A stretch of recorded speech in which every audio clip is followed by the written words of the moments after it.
The UHMS Mercy's Promise drifted silently through the void between star systems, her massive white hull gleaming under the distant light of Kepler 442. Red crosses painted on her sides stretched nearly a kilometer in length, visible even to the naked eye from orbit. Inside her medical bays, Dr. Sarah Chen worked tirelessly alongside her team of 300 medical professionals, treating wounded from the recent Centauri border conflicts. The hospital ship represented everything humanity stood for in the galactic community.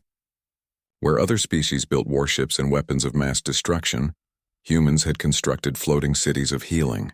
The Mercy's Promise was the largest medical vessel ever built, capable of treating 50,000 patients simultaneously. Her bioregeneration chambers could regrow limbs. Her surgical suites could perform operations that other species considered impossible, and her research labs had developed cures for diseases that had plagued the galaxy for millennia.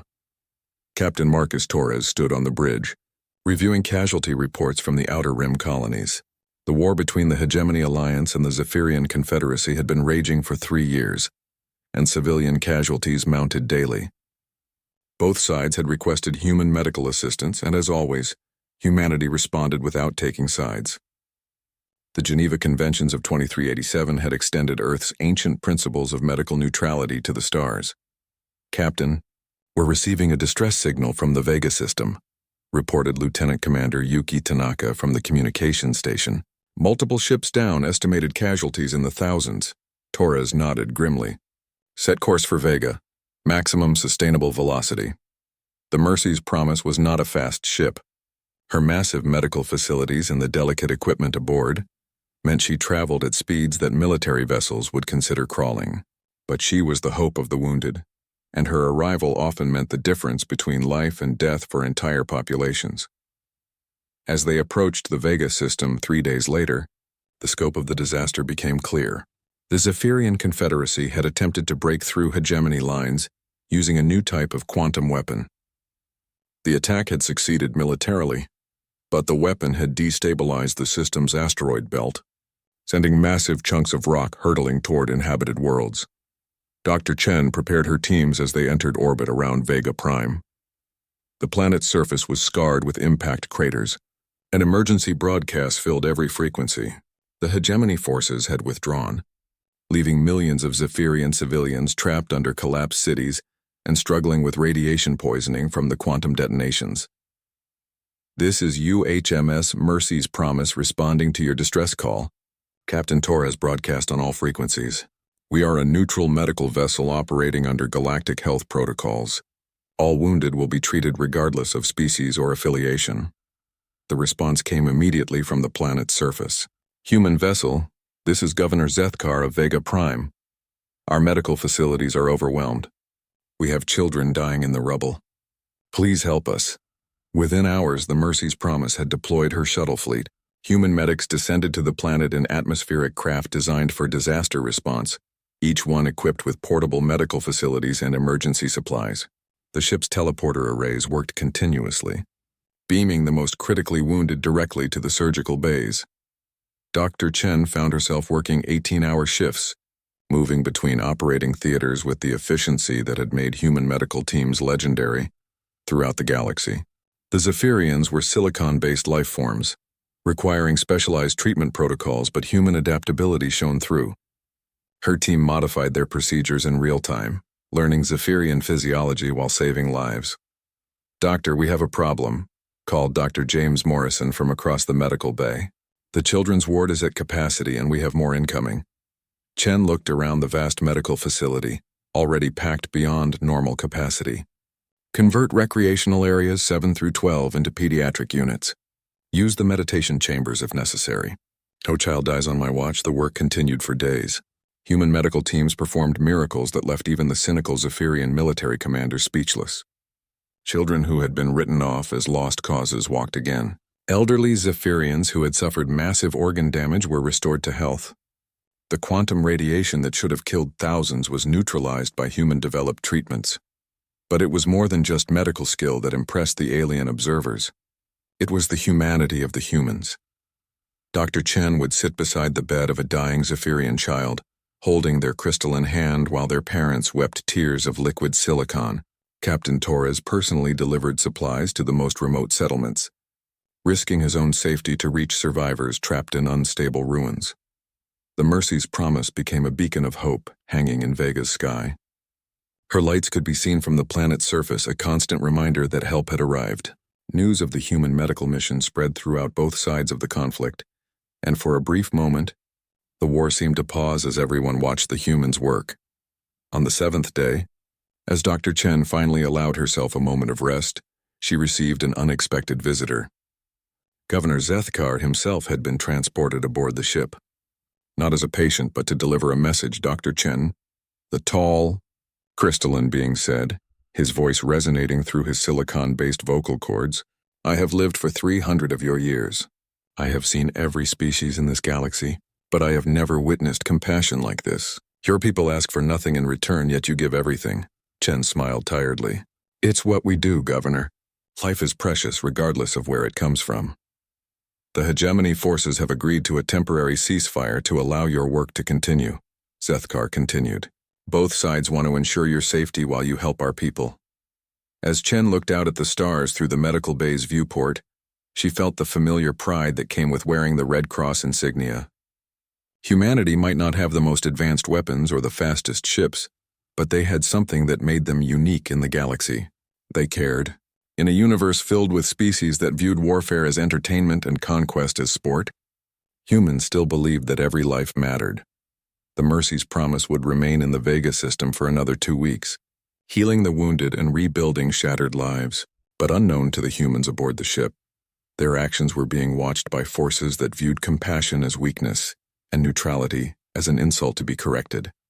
Deep in the Andromeda Reach, aboard the massive dreadnought Sovereign Dominion, Fleet Admiral Kethvar of the Hegemony Alliance watched the reports from Vega Prime with growing irritation. The human medical ship had been operating in the system for 2 weeks, and their intervention had completely disrupted his strategic plans. "These humans are becoming a problem," he growled to his tactical advisor, Colonel Nextor. "Every time we gain a military advantage, they show up with their mercy missions and give our enemies time to regroup." Kethvar was a veteran of 17 different galactic conflicts, a member of the reptilian saurian species that had dominated military affairs for over 1,000 years. His scales bore the scars of countless battles, and his reputation for ruthless efficiency had earned him command of the hegemony's most powerful fleet. To him, war was a pure expression of survival of the fittest, and the humans' interference was an affront to natural order.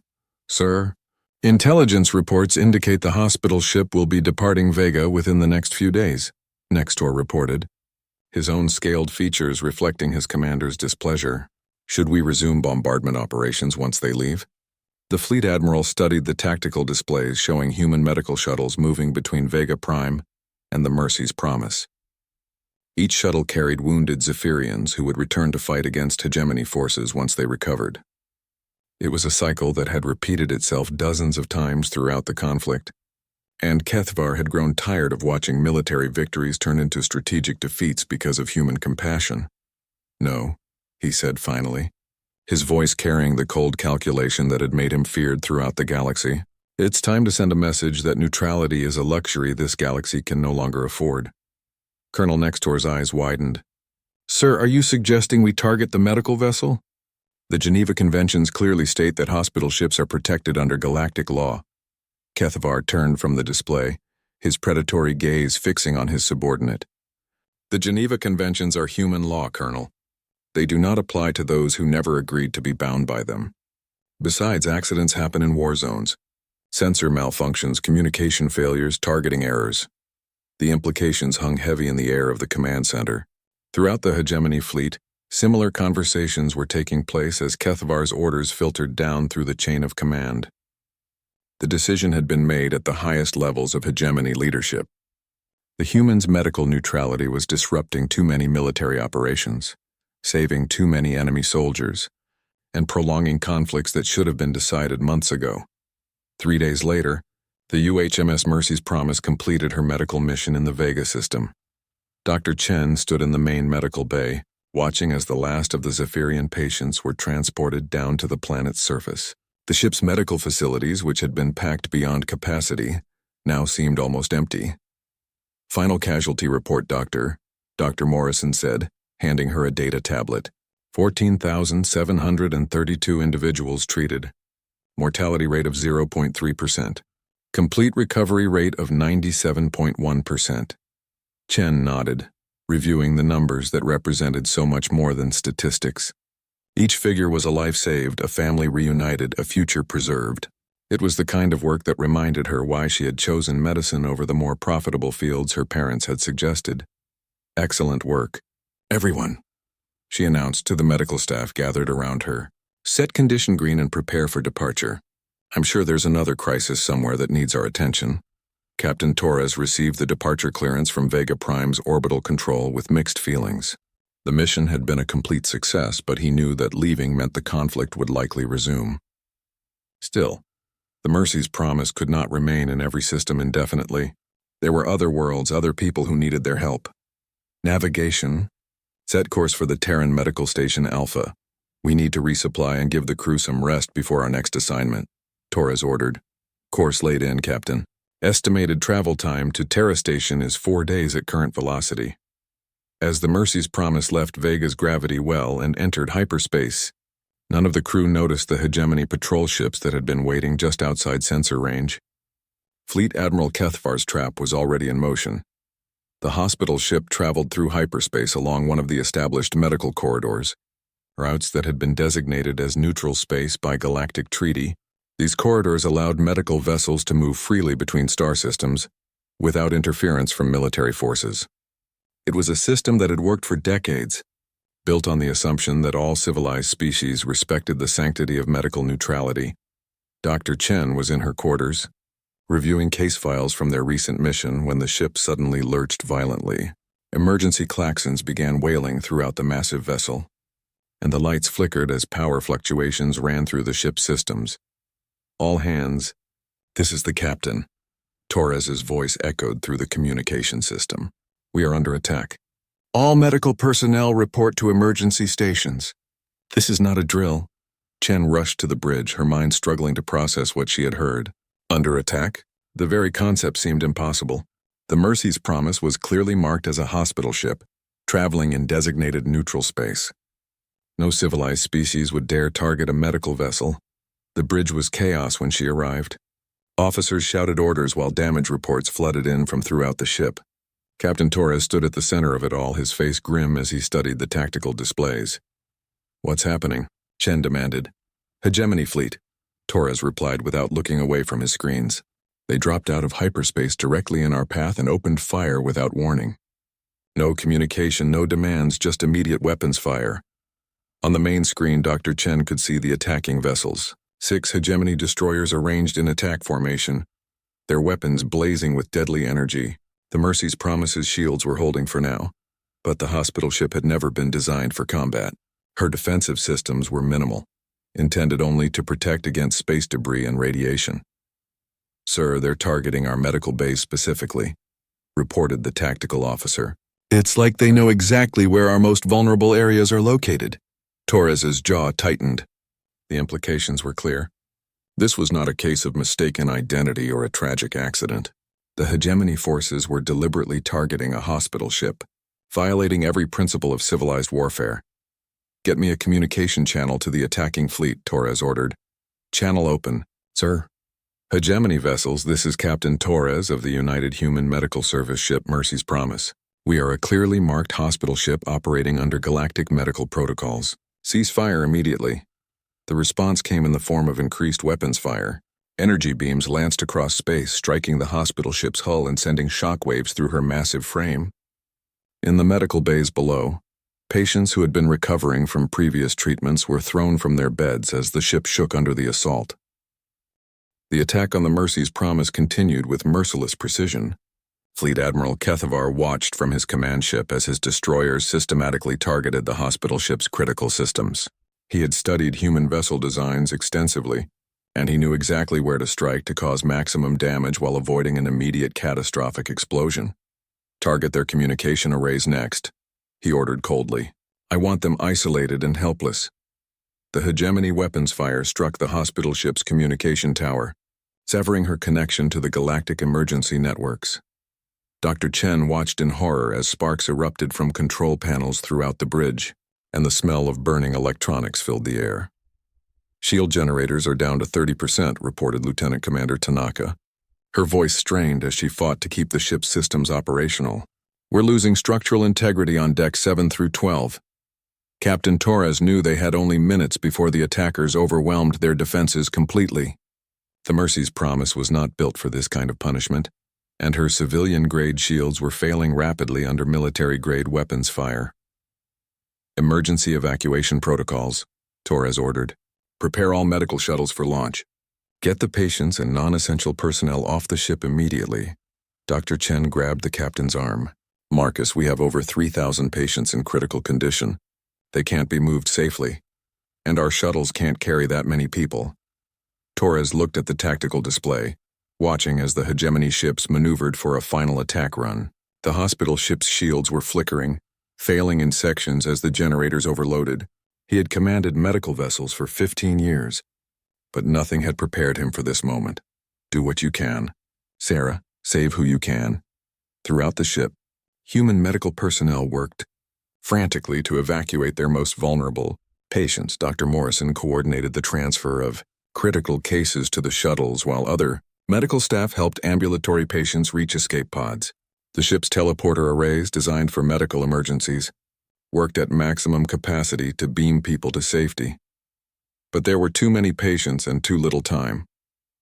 In Medical Bay 7, Dr. Chen found herself faced with an impossible choice.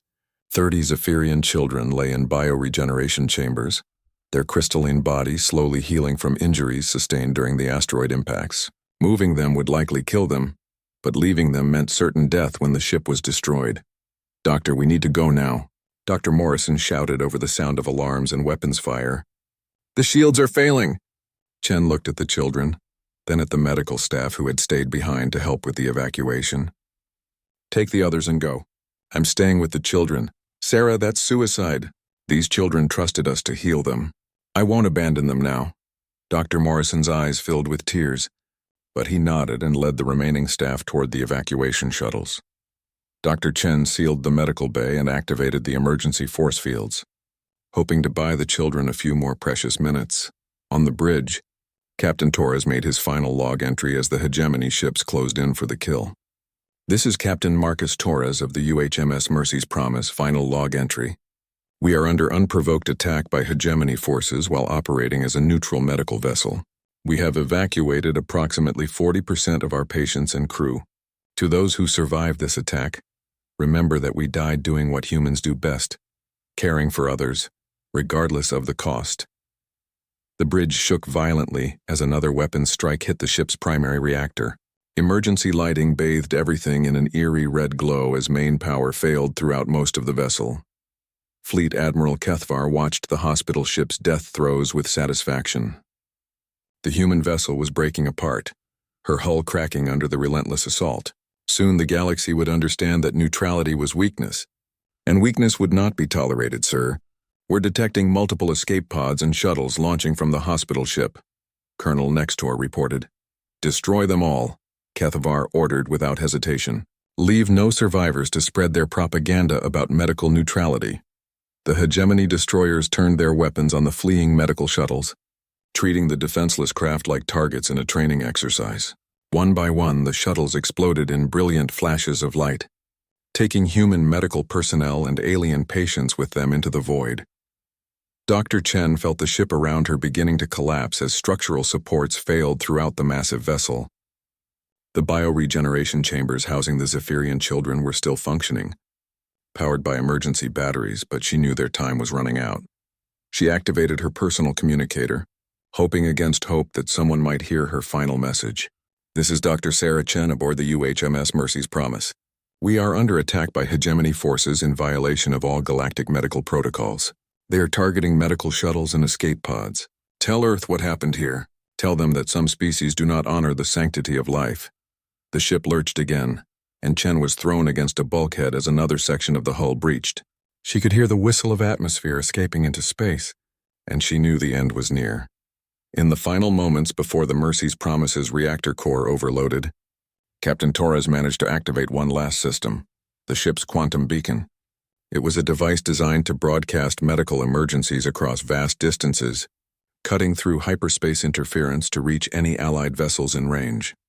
The beacon transmitted a complete record of the attack, including visual evidence of hegemony ships deliberately targeting a clearly marked hospital vessel. The signal raced across the galaxy at faster than light speeds, carrying with it the proof of what had happened in the neutral space between Vega and Terra. The UHMS Mercy's Promise died as she had lived, in service to others. The massive explosion that consumed the hospital ship lit up the darkness of space like a new star, briefly outshining the distant sun around which they had been traveling. When the light faded, nothing remained but debris and the memory of 3,000 innocent people who had died simply because they had shown compassion in a galaxy that was rapidly forgetting what the word meant: fleet. Admiral Kethvar watched the destruction with cold satisfaction. The human medical threat had been eliminated, and the galaxy would soon understand that the age of gentle neutrality was over. Only strength mattered now, and the hegemony possessed strength in abundance.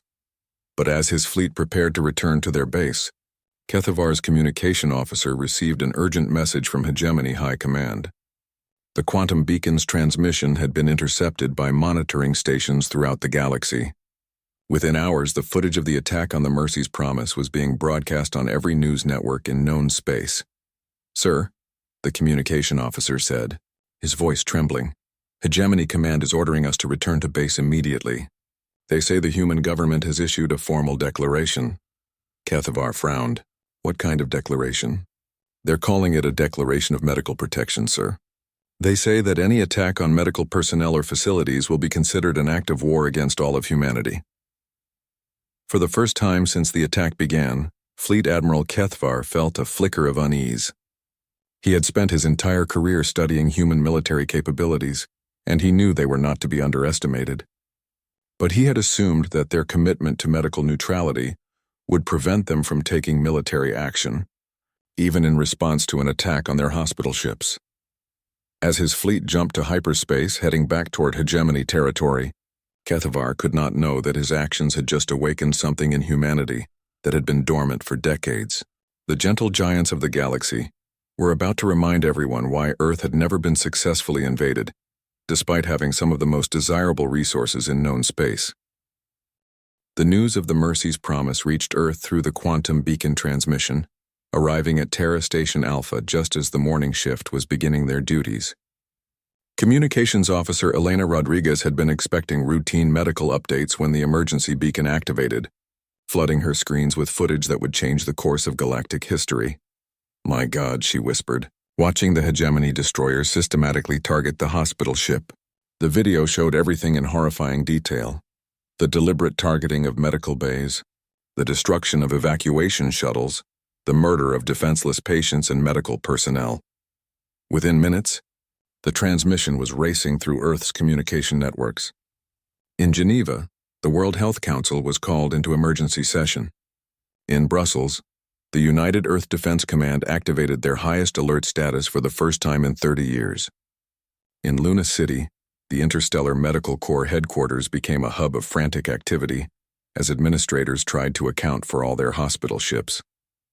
President Catherine Walsh stood in the Oval Office, watching the footage for the 5th time as her military advisors briefed her on humanity's response options.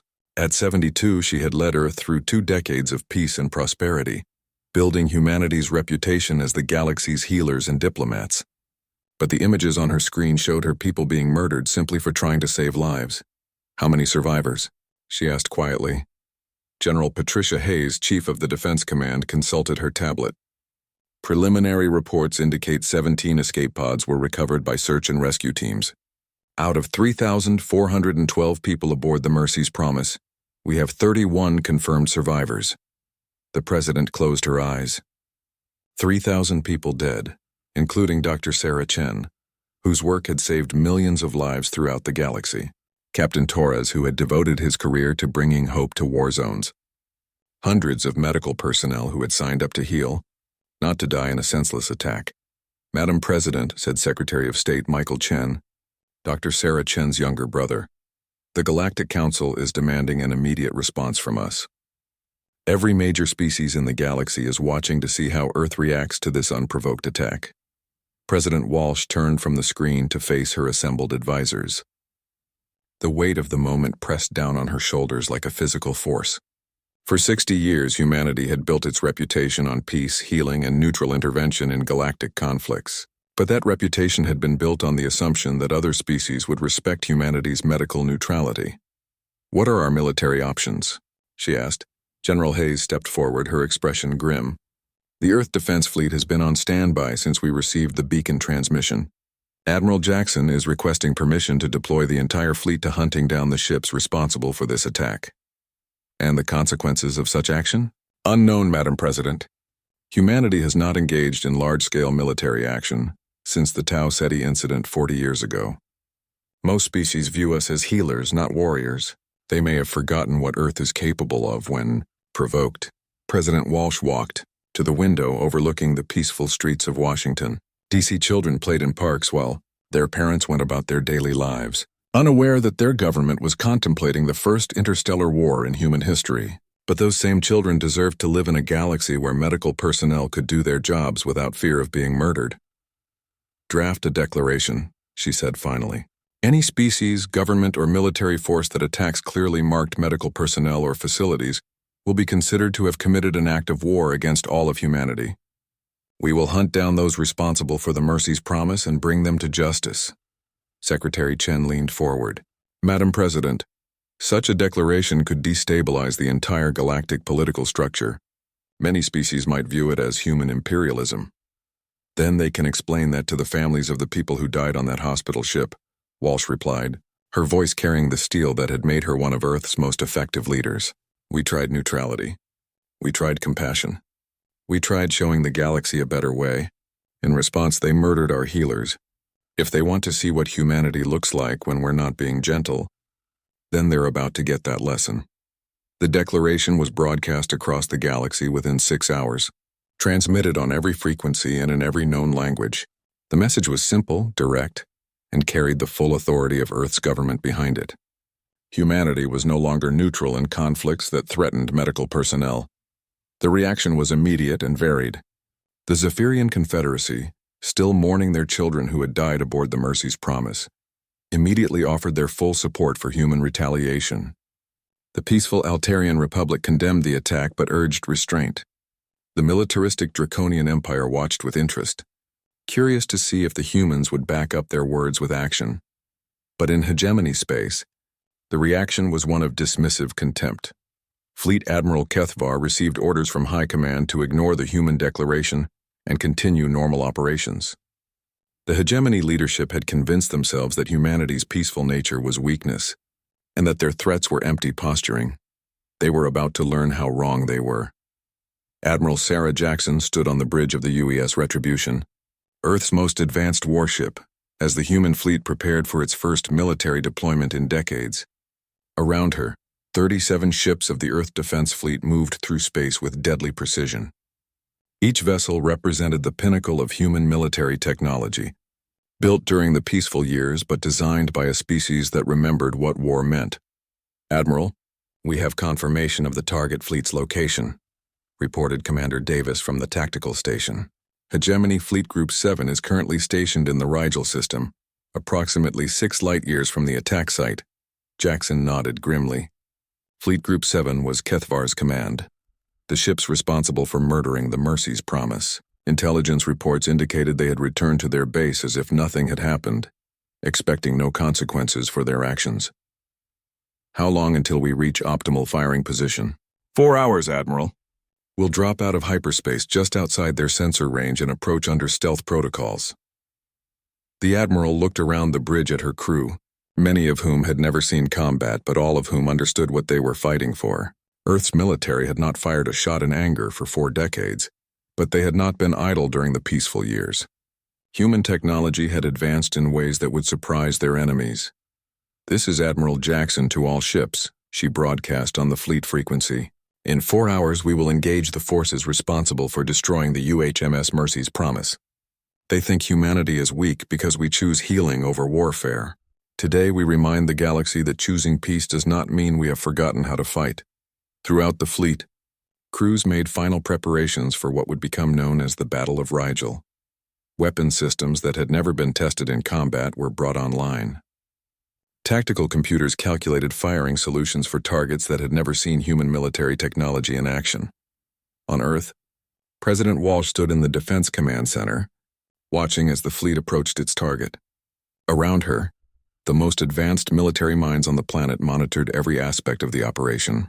But she knew that what happened in the next few hours would determine humanity's place in the galaxy for generations to come.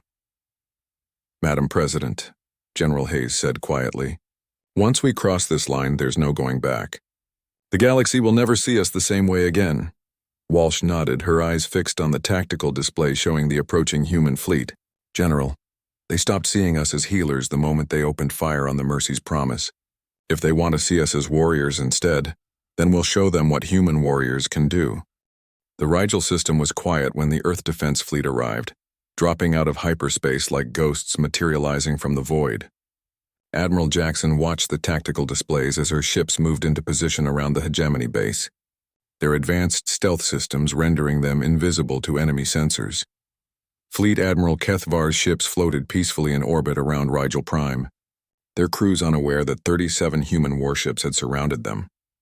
The base itself was a massive military installation, home to over 50,000 hegemony personnel, and serving as a staging ground for their operations throughout this sector of the galaxy.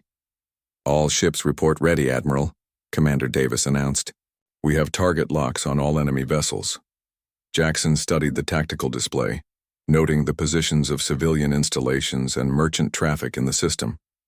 Even in their rage, humanity would not stoop to the level of their enemies. This would be a precise surgical strike against military targets only. "Open a communication channel to the hegemony base," she ordered. The main screen flickered to life, showing the surprised face of a Saurian communications officer. Behind him, Jackson could see the chaos as the hegemony personnel realized they were surrounded. "This is Admiral Sarah Jackson of the United by Earth Defense Fleet. I am ordering the immediate surrender of Fleet Admiral Kethvar and all personnel responsible for the unprovoked attack on the UHMS Mercy's Promise. You have 5 minutes to comply." The communications officer stammered something in his native language before managing to respond in standard galactic. "Admiral, I will relay your message to Fleet Command immediately." The channel closed and Jackson began counting down the minutes. Around the hegemony base, human ships maintained their positions, weapons trained on their targets but not yet firing. The Admiral hoped that the hegemony leadership would see reason and avoid the bloodshed that would follow if they refused to surrender. On the hegemony command ship, Fleet Admiral Kethvar stared at the tactical display in disbelief. Somehow an entire human fleet had appeared in his system without being detected. His sensors showed 37 ships surrounding his forces, their weapon signatures unlike anything in his database. "How is this possible?" he demanded. "Where did they come from?" "Unknown, sir," his tactical officer replied, his voice shaking. "They appeared simultaneously at multiple points around the system. Our sensors never detected their approach." Colonel Nextor leaned over the tactical display, studying the human ship formations. "Sir, I recommend we accept their surrender terms. We're outnumbered and surrounded." Kethavar's scales bristled with rage. The idea of surrendering to humans, to the same species whose hospital ship he had destroyed just days ago, was unthinkable. In his mind, humans were weak creatures who hid behind medical neutrality because they lacked the strength to fight. "Absolutely not," he growled. "Activate all weapon systems. If these humans want to fight, we'll give them one they'll never forget." The hegemony ships began powering up their weapons, their massive energy signatures blazing across the tactical displays. On the human ships, alarms began sounding as sensors detected the hostile actions. Admiral Jackson watched the enemy preparations with cold satisfaction. She had hoped they would surrender peacefully, but she had expected them to fight. The hegemony had built their reputation on strength and aggression, and they would not abandon that reputation easily. "All ships, this is Admiral Jackson. Weapons free, target military vessels only. Show them what happens when you murder our healers." The Battle of Rigel began with a display of human technology that stunned the galaxy. The Earth Defense Fleet opened fire with weapons that had been developed during decades of peaceful research, turning defensive technologies into instruments of precise destruction. Quantum torpedoes, originally designed to safely destroy space debris, tore through hegemony shields like they were made of paper. Directed energy weapons refined through years of medical laser research cut enemy ships apart with surgical precision. Gravitic field generators, developed to assist with hospital ship maneuvers, turned enemy vessels inside out by creating localized gravity wells. The hegemony forces fought back desperately, their conventional weapons blazing against human shields that seemed to absorb and redirect their energy. But they were fighting technology they had never encountered, developed by minds that had spent 40 years thinking about problems they had never imagined. Fleet Admiral Kethivar watched his fleet being systematically destroyed around him. His flagship shook under repeated hits from human weapons that seemed to target their most vulnerable systems with impossible accuracy. The humans were not just winning. They were demonstrating a level of technological superiority that bordered on the incomprehensible. "Sir, we've lost contact with destroyers 3 through 7, Colonel Nextor reported, his voice barely audible over the sound of alarms and explosions. "Our shields are down to 20% and falling."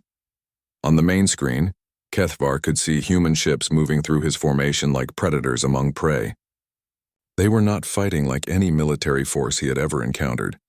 There was no waste, no excess destruction, no unnecessary violence.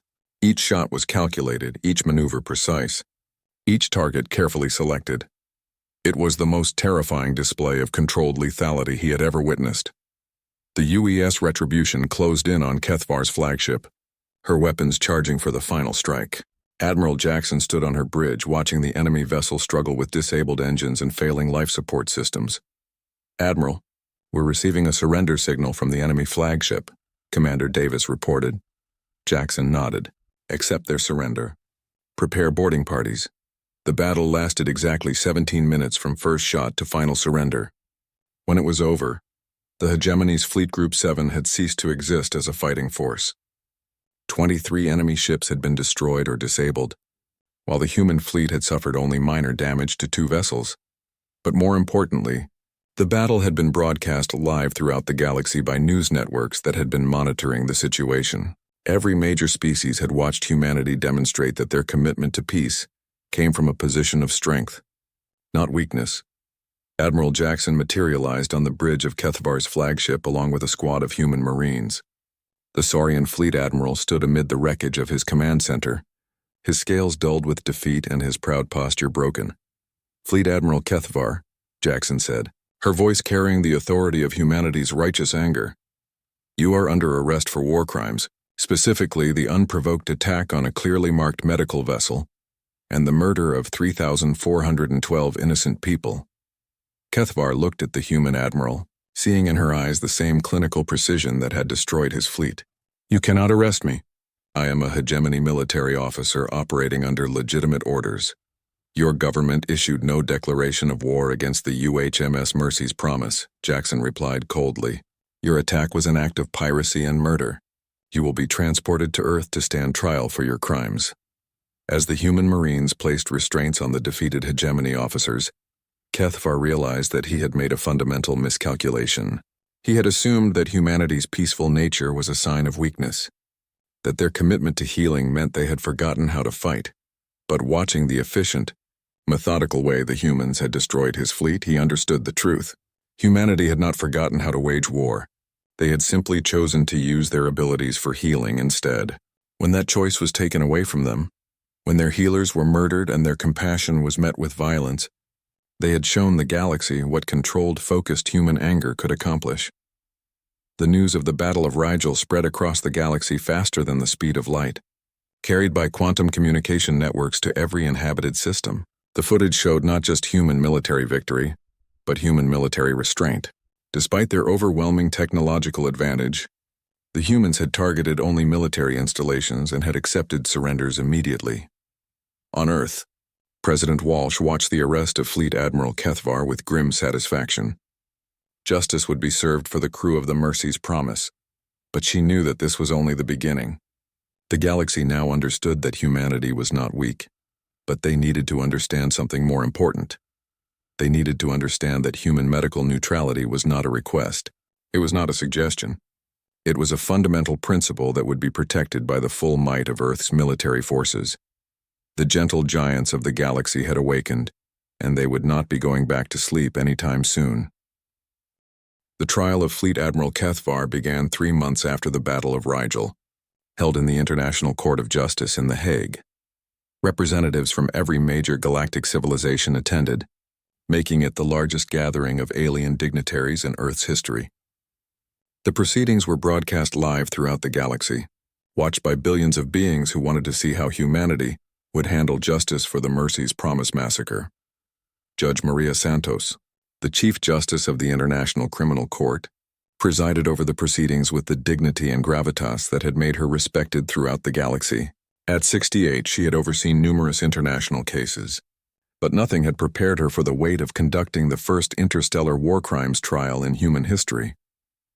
The defendant, Fleet Admiral Kethvar of the Hegemony Alliance, stands accused of war crimes under both human and galactic law, Judge Santos announced as the proceedings began. Specifically, the unprovoked attack on a clearly marked medical vessel operating under international medical neutrality protocols, resulting in the deaths of 3,412 individuals. Kethvar sat in the defendant's chair, his massive saurian frame dwarfing the human furniture around him. Despite his restraints and the humiliation of his capture, his predatory eyes still carried the arrogance that had led him to order the attack on the hospital ship.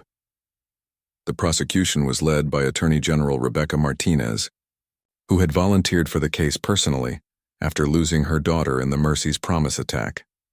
Dr. Lisa Martinez had been a young surgeon aboard the hospital ship, one of the thousands who had died trying to save lives. Your Honor, Martinez began, the evidence will show that Fleet Admiral Kethvar deliberately ordered the destruction of a hospital ship, in full knowledge of its protected status under galactic law. The attack was not a case of mistaken identity or targeting error. It was a calculated act of terrorism designed to eliminate human medical neutrality through intimidation and murder. The first witness was Commander Elena Rodriguez, one of the 17 survivors of the Mercy's Promise. She had been aboard an evacuation shuttle when it was attacked, watching helplessly as the Hegemony ship systematically destroyed other medical shuttles around her. They weren't just shooting at the ship, Rodriguez testified, her voice steady despite the trauma of her memories. They were hunting the escape pods like it was sport. I watched them track down shuttles full of wounded patients and medical personnel, deliberately targeting the most defenseless people in space. The courtroom fell silent as Rodriguez described watching her colleagues die, their shuttles exploding one by one as they tried to evacuate patients to safety. Several alien diplomats shifted uncomfortably in their seats, realizing that the attack had been even more systematic and brutal than they had imagined.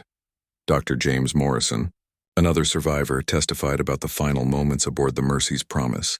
His voice broke as he described Dr. Sarah Chen's decision to stay with the Zephyrian children rather than evacuate.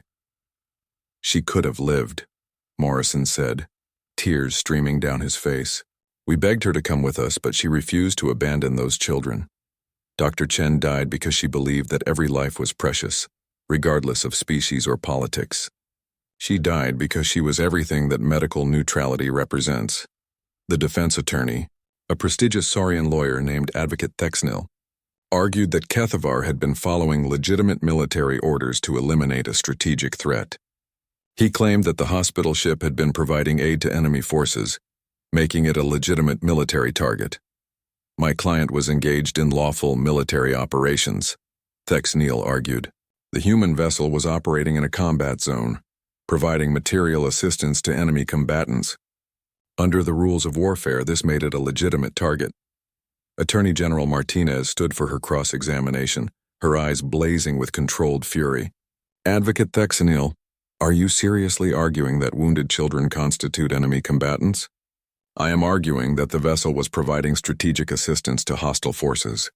By healing their wounded? By returning combatants to active duty status. Martinez turned to face the jury, a panel composed of judges from 12 different species, including several whose people had been treated aboard human hospital ships. Ladies, gentlemen, and distinguished beings of the jury, she said, the defense wants you to believe that saving lives is an act of war. They want you to accept that medical neutrality is a threat to military operations. If we accept this argument, then we accept that compassion itself is a legitimate target for destruction. The turning point in the trial came when the prosecution presented the quantum beacon recordings from the Mercy's Promise. The courtroom watched in horrified silence as the hegemony ships systematically targeted the medical bays, communication arrays, and evacuation shuttles. Admiral Jackson, who had commanded the fleet that captured Kethvar, testified about the Battle of Rigel and the defendant's eventual surrender. Fleet Admiral Kethvar showed no remorse for his actions, Jackson testified. When we arrested him, he claimed that he was following legitimate orders. He expressed no regret for the deaths of medical personnel or patients. Judge Santos asked, "Admiral, in your professional opinion, was there any military justification for targeting a hospital ship?" "None whatsoever, Your Honor. The Mercy's Promise posed no military threat to any hostile force. She was clearly marked, operating in neutral space and broadcasting medical neutrality codes on all frequencies. Any military commander with basic training would have recognized her protected status immediately." The trial lasted 6 weeks, with testimony from survivors, military experts, medical professionals, and diplomatic representatives from across the galaxy. The evidence was overwhelming. Kethvar had ordered the deliberate destruction of a protected medical vessel, violating every principle of civilized warfare. But the trial was about more than just one Saurian officer's crimes. It was about establishing precedent for how the galaxy would treat medical neutrality in the future. President Walsh watched the proceedings from Washington, knowing that the verdict would determine whether human medical missions could continue operating safely throughout known space. The jury deliberated for 3 days before returning their verdict. Judge Santos read the decision to a packed courtroom and a watching galaxy. On the charge of war crimes in violation of galactic medical neutrality protocols, we find the defendant guilty. On the charge of murder in the first degree for the deaths of 3,412 individuals, we find the defendant guilty. On the charge of crimes against sentient beings for the systematic targeting of medical personnel, we find the defendant guilty. Kethvar showed no emotion as the verdicts were read, but his attorney visibly slumped in defeat. The Saurian had been convicted by a jury of his galactic peers, establishing legal precedent that would protect medical neutrality throughout the galaxy. Judge Santos continued with the sentencing. "Fleet Admiral Kethvar, your actions represent the worst kind of military barbarism. You targeted healers simply because they showed compassion to your enemies. You murdered children who posed no threat to anyone. You violated the most basic principles that separate civilization from savagery."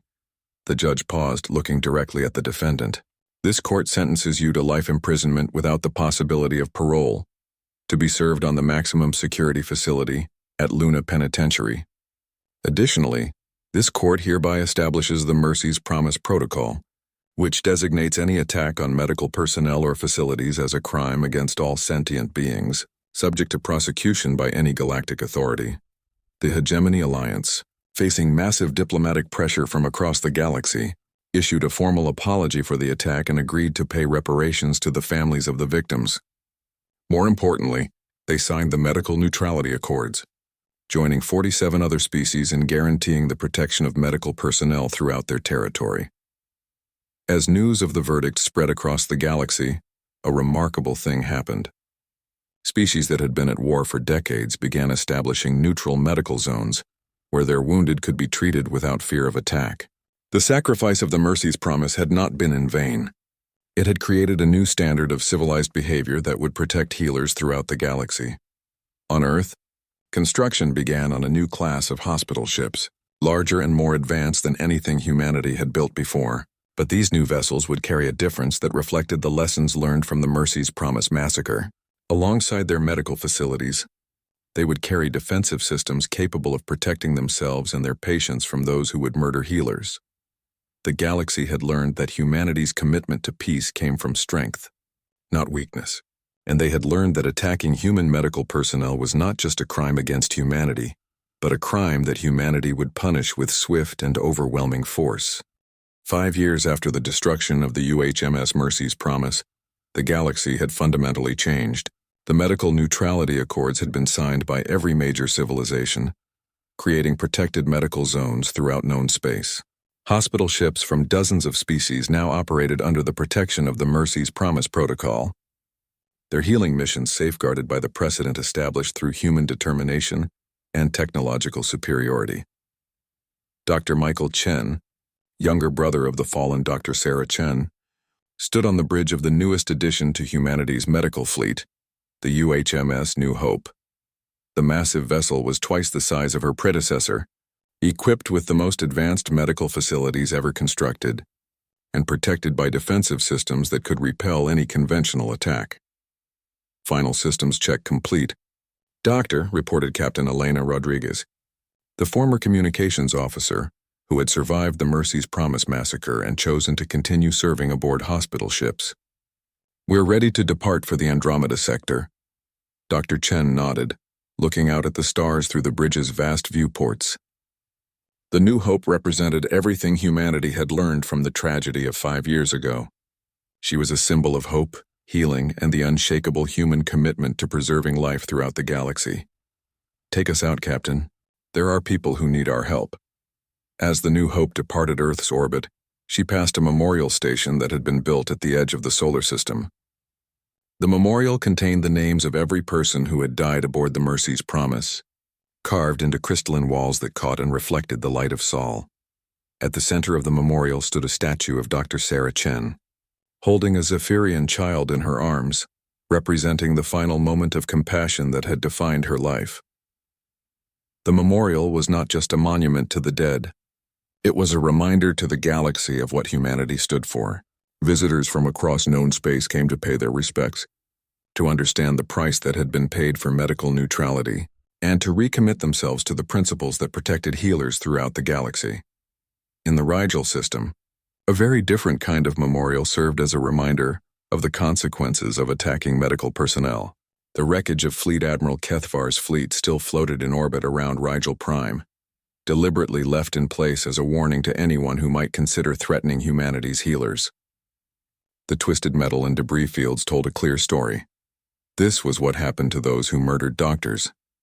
Admiral Sarah Jackson, now serving as the Supreme Commander of Earth's Defense Forces, regularly visited both memorials. She understood better than most the delicate balance between humanity's peaceful nature and their capacity for devastating violence when provoked. Admiral, her aide reported during one such visit, we've received a request from the Draconian Empire for medical assistance. They're facing a plague outbreak in their outer colonies. Jackson smiled. The Draconians had been among the most warlike species in the galaxy, viewing medical assistance as a sign of weakness. But even they had learned to respect humanity's medical neutrality after witnessing the fate of those who violated it. Dispatch the UHMS Harmony immediately. Full medical support, no questions asked. This was the new reality of the galaxy. Humanity's medical ships operated freely throughout known space, protected not just by law, but by the demonstrated consequences of attacking them. The Earth Defense Fleet maintained a constant patrol, ready to respond instantly to any threat against medical personnel. But the most important change was not military or political. It was cultural. The destruction of the Mercy's Promise had shocked the galaxy into recognizing the value of medical neutrality. Species that had never cooperated before now worked together to establish medical research stations, sharing knowledge and resources to combat diseases and injuries that affected all sentient life. On Luna Penitentiary, Fleet Admiral Kethvar served his sentence in solitary confinement, his once proud military bearing broken by years of isolation and the knowledge that his actions had ultimately strengthened the very principles he had tried to destroy. He had received thousands of messages from across the galaxy, most of them expressing hatred for his crimes, but some from former enemies who had been saved by human medical intervention. The most painful message had come from Governor Zethkar of Vega Prime, whose children had been among those killed aboard the Mercy's Promise. The Zephyrian leader had written simply, "Dr. Chen saved my daughter's life. You murdered them both.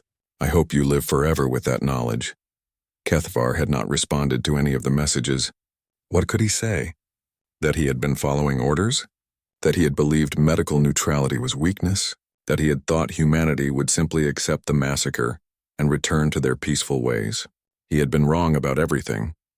The galaxy had learned the truth about humanity. They were indeed a species committed to peace and healing, but they were also a species with the technological capability and moral determination to protect those principles with overwhelming force when necessary.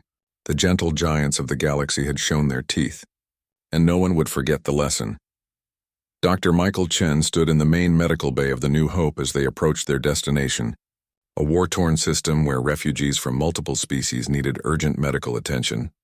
Around him, the most advanced medical facilities ever built hummed with quiet efficiency, ready to save lives regardless of species, politics, or past conflicts. Doctor called Dr. Morrison, who had chosen to continue his medical service despite the trauma of the Mercy's promise. We're receiving the first casualty reports. It looks like we'll be treating wounded from 6 different species, including some hegemony civilians.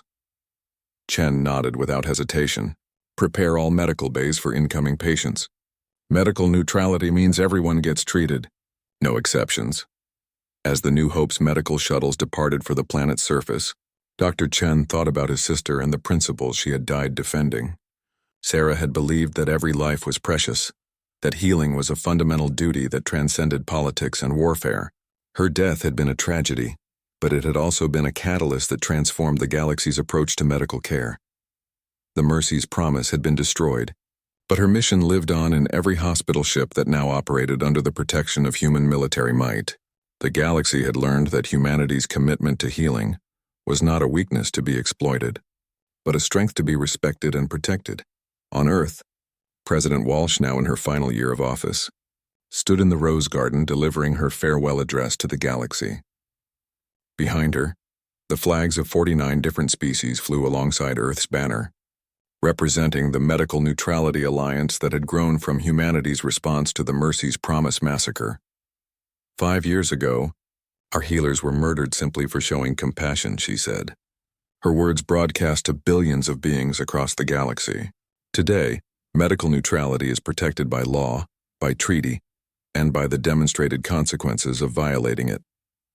We did not seek war, but when war came to our healers, we responded with the full might of human determination. She paused, looking directly into the cameras that would carry her words to every inhabited world in known space. Let this be humanity's final word on the subject. We are a species of healers, committed to preserving life throughout the galaxy. We will continue to offer our medical services to any who need them, regardless of politics or past conflicts.